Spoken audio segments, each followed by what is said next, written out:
আসসালামু আলাইকুম, আশা করি সবাই ভালো আছেন। তো আমাদের টেলিগ্রাম বটের কীভাবে আপনার ডেইলি ট্যাক্স কমপ্লিট করবেন তার জন্য আমি এটা দেখাই দিতেছি। তো স্টার্টে ক্লিক করবেন। স্টার্টে ক্লিক করার পরে এখানে দেখেন মাই জব নামে একটা অপশন আছে, ঠিক আছে? মাই জব এখানে একটা অপশন আছে, আমি আপনাদের একটু মার্ক করে দেখাই দিই আবার। এই যে মাই জব একটা অপশন আছে, ঠিক আছে? তো এখানে এই আসবেন, এটা কিন্তু ডেইলি ট্যাক্স, এটা কিন্তু ডেইলি ট্যাক্স, ঠিক আছে? এটা অবশ্যই ডেইলি সবসময় কমপ্লিট করতে হবে, ডেইলি মানে দৈনিক কিন্তু এই কাজটা করতেই হইব। আপনার রেফারের পাশাপাশি এই কাজ করতে হবে এবং আমাদের কিন্তু আরও কাজ, প্রচুর পরিমাণে কাজ অ্যাড হবে।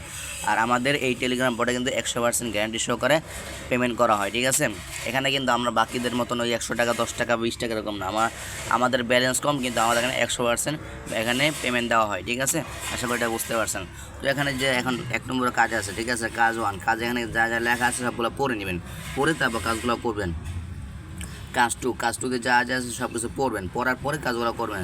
কাজ 3 নম্বর কাজ, 3 নম্বর কী আছে এখানে বলতেছে, এই ভিডিওটা দেখবেন, ভিডিওতে লাইক করবেন, একটা কমেন্ট করবেন, একটা শেয়ার করবেন, বাস একটা সাবস্ক্রাইবটা করে দেবেন। সাবস্ক্রাইব করে এখানে একটা স্ক্রিনশট দিবেন, স্ক্রিনশট নিয়ে এখানে জমা দিয়ে দেবেন, বাস এখানে এতটুকুই কাজ শেষ, ঠিক আছে? এতটুকুই কাজ শেষ। তারপর 4 নম্বর কাজ আছে। 4 নম্বর এখানে আছে আপনার যে এই লিঙ্কে ক্লিক করবেন, লিঙ্কে ক্লিক করে একটা ভিতরে ঢুকবেন, তারপর একটা স্ক্রিনশট নেবেন, বাস স্ক্রিনশটটা নিয়ে এখানে জমা দেবেন, বাস এতটুকুই কাজ শেষ। বাস খালি লিঙ্কে ক্লিক করবেন, স্ক্রিনশট নেবেন, এতটুকুই শেষ, ঠিক আছে? এতটুকুই কাজ। এবং 5 নম্বরে আর কোনো কাজ অ্যাড হয় নাই, তো 5 নম্বরে খুব তাড়াতাড়ি কাজ অ্যাড হবে এবং আরও অনেক কাজ অ্যাড হবে, ঠিক আছে? তো আশা করি আপনারা ডেলি টাস্ক কীভাবে কমপ্লিট করবেন আশা করি বুঝতে পারছেন। আর এটা কিন্তু অবশ্যই দৈনিক করতে হবে, ঠিক আছে?